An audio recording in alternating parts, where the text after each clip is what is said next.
Hey there, my name's David and you're watching The Restyle File. I'm a part-time reseller on Poshmark, Mercari, Depop, and eBay, and I also consign on The RealReal. And today, I have a thrift haul of several items that I've sourced from the Rio Grande Valley area that I am excited to share with you. Before we get into it, please make sure that you like, comment, share, and subscribe, and hit that bell icon. That way you're notified every time I upload a video. I love making reselling content, including what sold videos, thrift hauls, thrift with me's, etc. My first item here is a pair of black pants. You know when you're like waiting in the checkout line at a Goodwill or a thrift store and something just catches your eye and you quickly add it into your cart, not knowing too much about it? It's kind of like an impulse buy.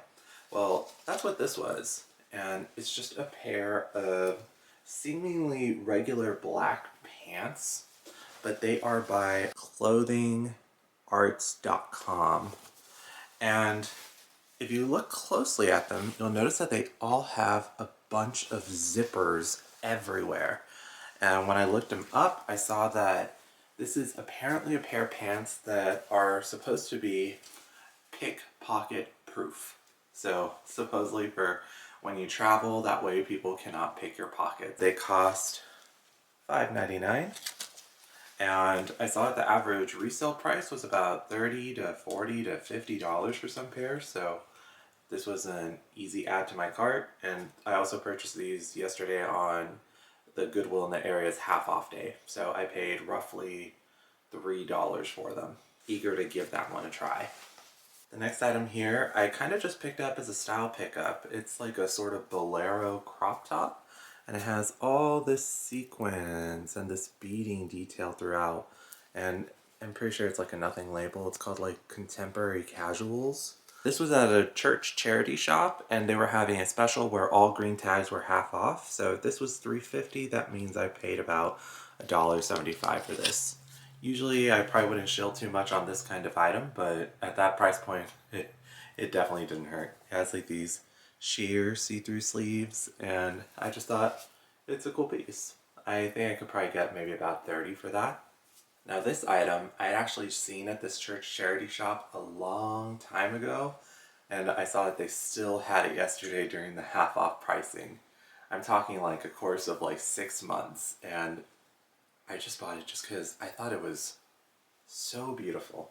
It's a vintage dress, and it is by Morden Miles, and it was half off of $7.50, so I paid $3.75 for this item, which I was satisfied with. It says Lila Jean here, but I get the feeling that that's like just the name of the previous owner, just because when I looked up Morden Miles and Lila Jean, I couldn't find anything on Lila Jean.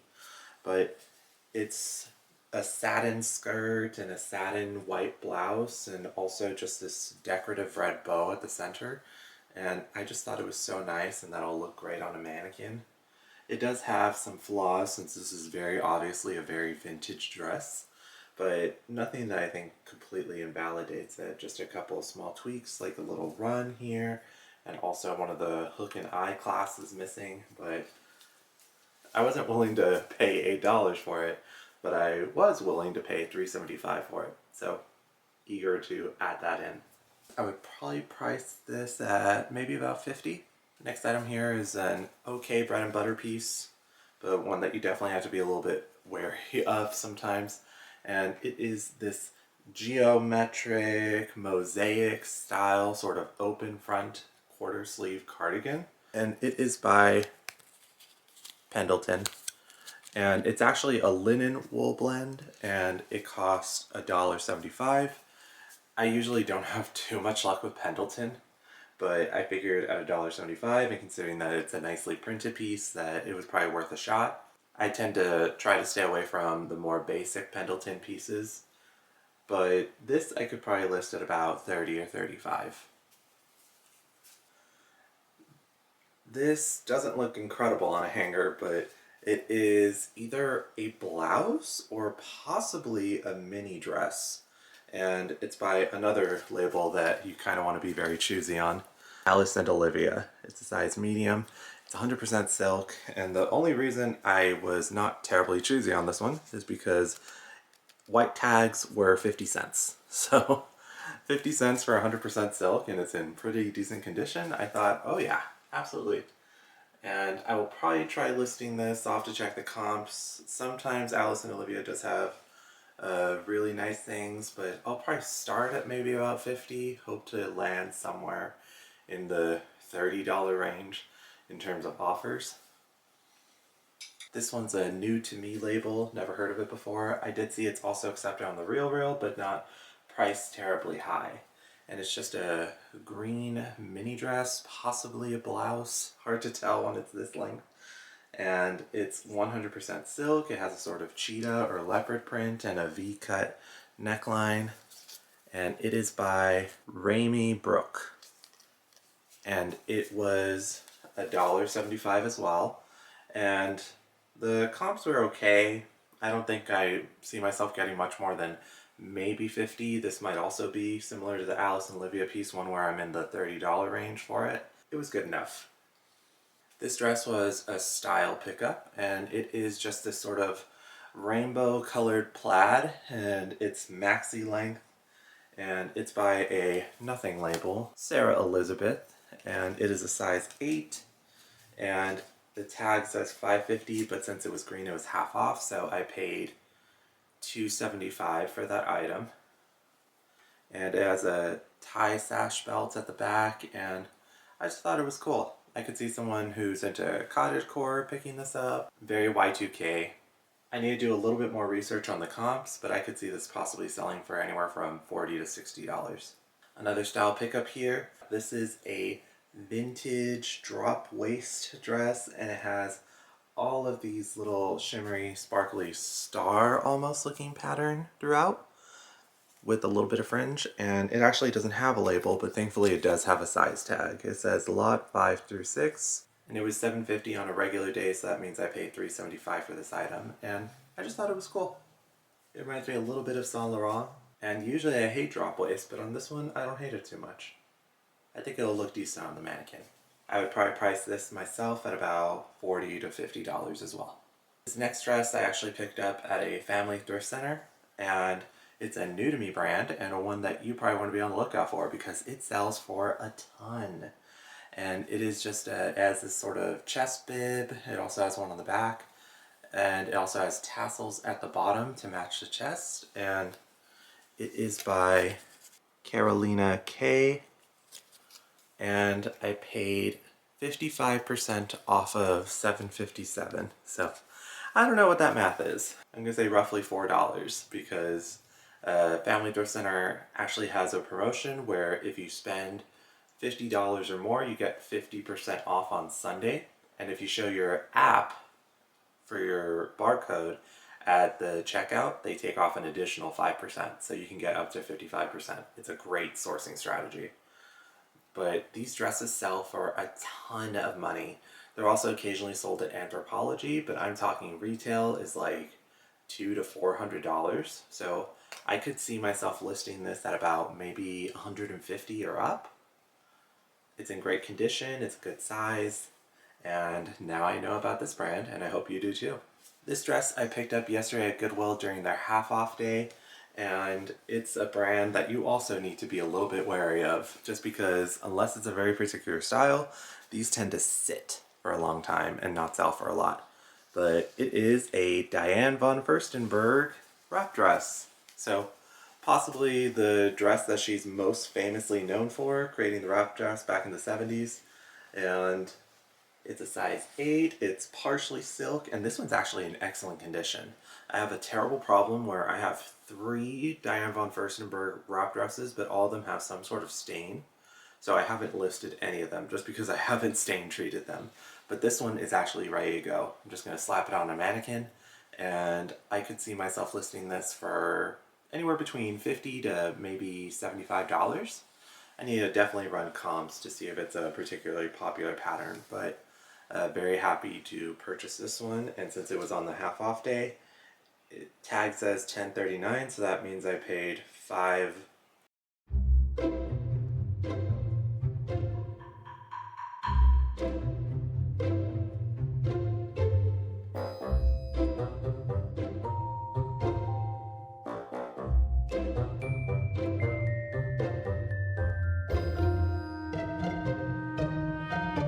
About $5 $5.20.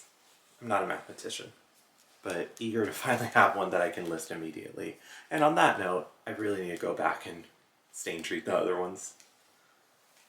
Just because other dresses by Diane von Furstenberg don't seem to do very well, but wrap dresses seem to still retain some of their value. And this I picked up at a boutique in the Harlingen area, and it is a super long, super big sort of tent dress, and it's actually new with tags. So you can tell from there that this is an Anthropologie tag, and look at that retail price, $278. And it is by another label, Erica Pena. You can see the label right there. And it's pretty unique because it says it's one size fits all. And I mean, I believe that every size could fit in this, but I'm not sure how this would look on an extra, extra small or anything like that. But I love selling one size fits all pieces just because I feel like they're easier. And this has great model photos, and the comps for this looked really good. I think I saw a few people listing them anywhere from $125 to $200, and there's not a lot of them online. So I could see myself listing at about that range, and actually paid $20 for this. So definitely did not mind paying up for that one. Anthropologie is very hit and miss, so make sure you check your comps, but this one was definitely worth it. Super excited about that one. This next item was also from the church charity shop, and to be honest, probably could have left it behind, but I just thought it's Barbiecore, it's pink, it's shiny, satiny, and it's a vintage label. Ricky Freeman for Terry John Knights, and it's a size 12.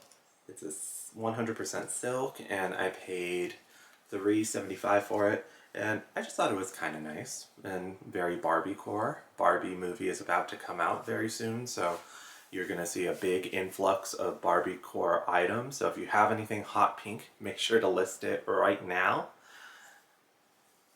But it also has like these cute little Barbie style bows on the sleeves. So I figure I could probably list this at about anywhere from 40 to maybe 50, hopefully get in the $35 range. At the price that I paid for it, totally worth it. Now, at a very quick glance, you might think that this is a Johnny Was piece, but it is not. It is a different John. It is John Mark. But from my research on comps, these embroidered pieces by John Mark can actually still command a decent amount of money. So I couldn't find this exact same one, but I could see this listing for about $60 to $70. The only issue is it does have some wear on the interior sleeve, but I can probably do a quick little stitch on that. And I paid half off at Goodwill, so it was originally $13, so that means I paid $6.50. And it's just embroidered all throughout. It's a size small, but I think this item is probably going to do pretty well just because it's very visually striking. Wow. Yeah. So if you ever see John Mark embroidered pieces, I think they're worth looking into. You want to check comps, but from what I saw, they're priced pretty well. I saw some selling for $75, $135. I'll probably stick to about $75 for this one, assuming I'm able to do the stitching okay. My last clothing item here is a new to me brand, but a very common sort of mall style brand. It is Cabby, and I paid half off of $7.50, so I paid $3.75, and it's just a long brown sort of overcoat, trench coat. It has a dropped button, but I can repair that pretty easily. And I did my research on this. I checked comps. It's called the Long Boss Coat. The good thing about Cabby is they do have the style number on the interior tag, so you can easily use that in order to look up the name and check on comps. From what I saw, people are selling this very easily for about $40 to $60, so I'll probably list mine at about $50 or $60 and hopefully turn a decent profit on it. I don't have any experience with this brand, but I've heard of some resellers doing well with it, especially with the outerwear pieces. So figured there's a good entry price for me to give it a shot. We'll see how it does. That's it for the clothing pieces. I have one last luxury item that I kind of took a gamble on, and it is this pair of brown suede loafers, and they are by a luxury label that you absolutely should know about, Loro Piana. Loro Piana is also having like a huge moment in pop culture right now, just because right now stealth wealth or quiet luxury or quiet money is a lot of terms that you're hearing a lot in fashion circles, especially with shows like Succession or with Gwyneth Paltrow's infamous court fashion. You're seeing a big resurgence in labels that are not covered in logos but are more so about expertly tuned craftsmanship and high quality materials. And Loro Piana is really one of the more expensive labels that you'll ever see. And I picked these up at a boutique in Harlingen, and they actually wanted $20 for them. Yeah, 20. And I think these are actually women's loafers, and they're not in the best condition, but they're not terrible either. So my plan for these is actually to send them into the Real Rail. I was initially thinking, like boring shoes, they tend to not price very well. But I checked the comps, and even shoes like this, loafers from Loro Piana on the Real Rail, they have them listed anywhere from $375 to $600 and some dollars in certain cases for plain loafers. So I thought these are definitely worth picking up. Worst case scenario, if they don't accept it or don't price it very well, I could always just ask for them back, and I'm sure I could probably get more than $20 for these myself. But pretty excited to see how these do. Hopefully they price them very well. I will be sending these in first. Alright, that's it for my thrift haul. I want to thank you so much for taking the time to watch it. Please make sure to like, comment, share, and subscribe and hit the bell icon. That way you're notified every time I upload a new video. Thank you so much for watching. I hope you have an incredible sales week, and I'll see you in the next one. Bye! In today's useless bonus footage, I bring you another luxury pickup. So y'all may remember from my last videos, I had a luxury pickup of some Balenciaga Triple S shoes that I was super excited about, and my sister pulled through, found another pair of luxury designer shoes. These are Alexander McQueen. Take a look. Alexander McQueen. And I've always wanted one of these with a fat, lumpy sole. And they look almost like Adidas Stan Smiths, but they're kind of contorted a bit. And these are also in impeccable condition. I'm super excited to wear these. On that note, have you found anything cool recently? I'd love to hear about it in the comments below. Also let me know, what's your best sale? I haven't been selling recently in the last few weeks just because I've put my closet on vacation mode, so I am itching to make a sale. And I would love to live vicariously through whatever you've sold. Let me know your best sale in the comments below. Thank you so much for watching, and until next time, see ya!